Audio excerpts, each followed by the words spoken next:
Hey YouTube, so I wanted to make this little announcement. So basically, I passed my ham test. So for some of you, you probably knew I was a ham a long time ago. Some of you probably didn't even know that I was into ham radio at all. But some Jeep people are really into ham radios and some people aren't. And I always like kind of being able to communicate. So I decided it was probably the time to renew my ham license.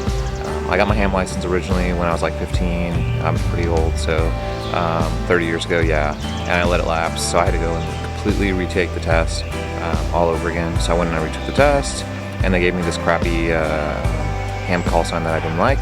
And so they have this vanity program. You can go and request like a different call sign. So I did that, and now I have a decent call sign. So my call sign is N3NAT. My name is, Nathan or Nate if you've ever talked to me. And I actually have a ham radio now. It's a very, very small ham radio. It's actually behind me, just sitting on the Jeep. So here it is. It's a HT ham radio, Yaesu FT3D. And so anyway, if you're out at Roush or AOA or I guess Northern Virginia, you can always hook me up on the ham radio and we can talk if you want. And like I said, I just wanted to make this little kind of short, little brief video to let you guys know that we do have ham now in the Jeep too. So yeah, we have GMRS, we have CB, and we have ham.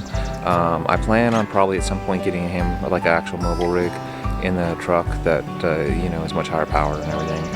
But for now, we're just using a little HT handheld and more handy talkie. I think that's what HT stands for. I like what we do.